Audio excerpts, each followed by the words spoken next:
Hey, what's up everybody? It's the Hyphenate here, and today we're going to talk about an incredible noise reduction plugin made by Waves, the Clarity VX. Now, I've used a lot of different audio cleanup plugins and software, but I think this is probably the best one on the market right now. Waves does make two different versions, the Clarity VX and the Clarity VX Pro. The VX Pro has more features, is more advanced, and retails for about $200 US. The Clarity VX is the more budget-friendly one, which retails for about $40 US, which is the one that we're going to focus on today. As you can see here, it's pretty simple, just a few knobs to change, and it does an incredible, phenomenal job cleaning up audio. Now, many people use Wave plugins for music. In this video, I'm actually going to show you guys some audio cleanup that I did for a video. So I shot a studio build video explaining how I built the studio for the Barracks, which is one of the biggest skate companies in the world. They have a private skate park indoors, which is where I built the studio, and I was breaking down the entire setup while there were a bunch of skateboarders skateboarding in the park. Definitely a horrible idea to even film there in the first place. So here I have the Clarity VX plugin. I'm gonna go ahead and disable that. I'm gonna bypass this. I'm in Cubase, but this works on any DAW. So let's go ahead and play this. All right, so we have the entire production setup fully done, and it's actually been in operation already for several weeks. We've actually done 8 weeks already, so it's been a couple months. So obviously being inside a warehouse, you have a lot of reverb. Mix that with all the skate sounds and it's just terrible. You can hear all the boards smacking the ground. Horrible audio, that's terrible. All right, so now I'm gonna enable the plugin. There are just a few things that you can change here. It's not much. This here on the right is only showing audio waveforms. This is not a slider. You can't do anything with this. If you click on it, nothing happens. This is gonna be a visual representation of the audio coming in. And you only see it when you are playing the audio. Here, this giant knob in the middle, this is what actually reduces the noise. At 0, it's pretty much off. And as you start to crank it up, it starts to be more and more present, taking away more of the noise.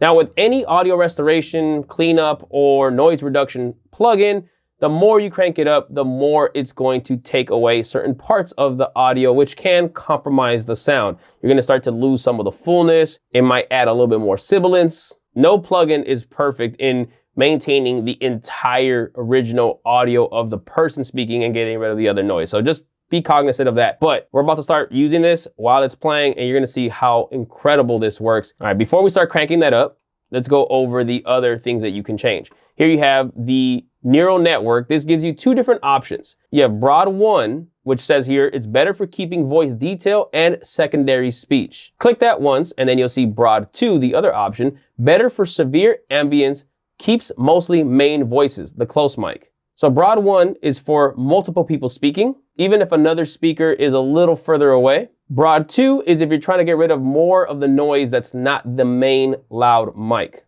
In the audio that I'm cleaning up, I'm definitely gonna use Broad 2. Now, if we go down and to the left, you see Analysis. Single analyzes the sum of stereo channels for similar ambiances, and it takes less CPU. Click on that, and then you get the other option, which is Double. This analyzes left and right channels separately for dissimilar ambiances and does require more CPU. So if you're recording with a stereo microphone, this is the one you want to use. Now, as you can see here, my audio track is stereo. There's a left and right. However, it's only stereo because it was recorded into my camera using a wireless lavalier mic, and it's duplicating the sound to left and right. If you're recording dialogue from a mono microphone, pretty much all lavalier mics are, as well as vocal mics, then you want to use single. Now here you can see width. This is for the stereo width of the sound, which is supposed to be mono. I'm actually going to change this down to 0. If you're recording with a stereo mic where you have different speakers and one person's more on the left, one's more on the right, you don't want to narrow this down too much. But again, as you start to play with it, you can make any adjustments you need to find the sweet spot for your audio recording.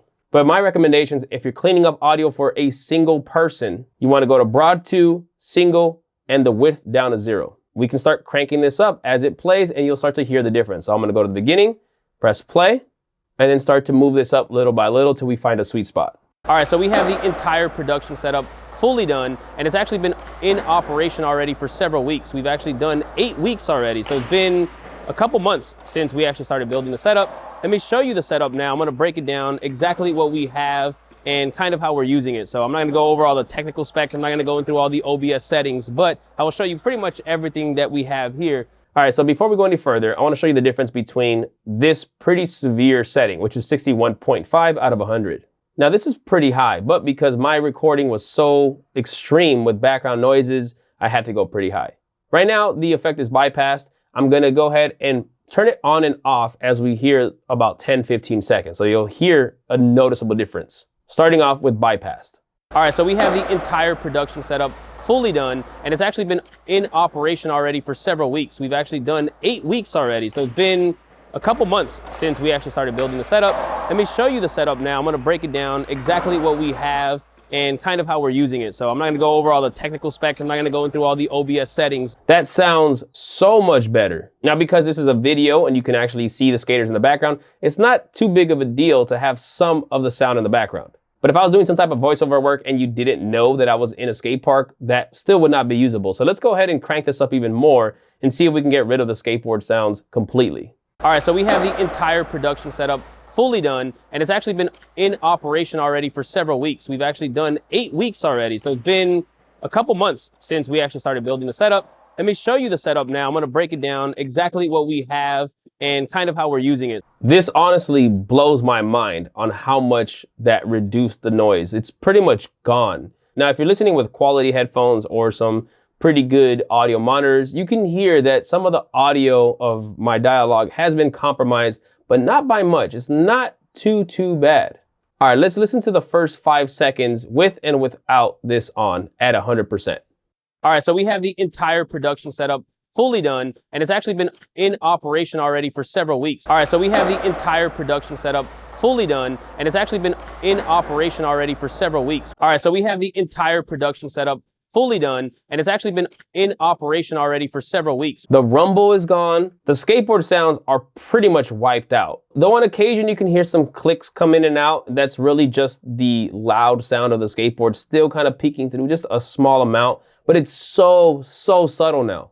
And it's pretty much reduced all of the reverb as well. This audio recording is pretty extreme, and using this at 100%, an extreme amount on the Clarity VX, it actually makes this audio very workable. Now with my audio pretty much cleaned up, I can actually go into an EQ afterwards and start to make the recording sound a little bit better in maybe some of the areas that were a little too compromised. And then once I have some frequencies touched up a bit, put a de-esser, I can add a very minor and subtle reverb, and it'll start to feel a little bit more full. So I did some of that. Now let's go ahead and listen to the next 5 or 7 seconds with it fully done. All right, so we have the entire production setup fully done, and it's actually been in operation already for several weeks. We've actually done 8 weeks already. Now again, that is pretty much a worst case scenario.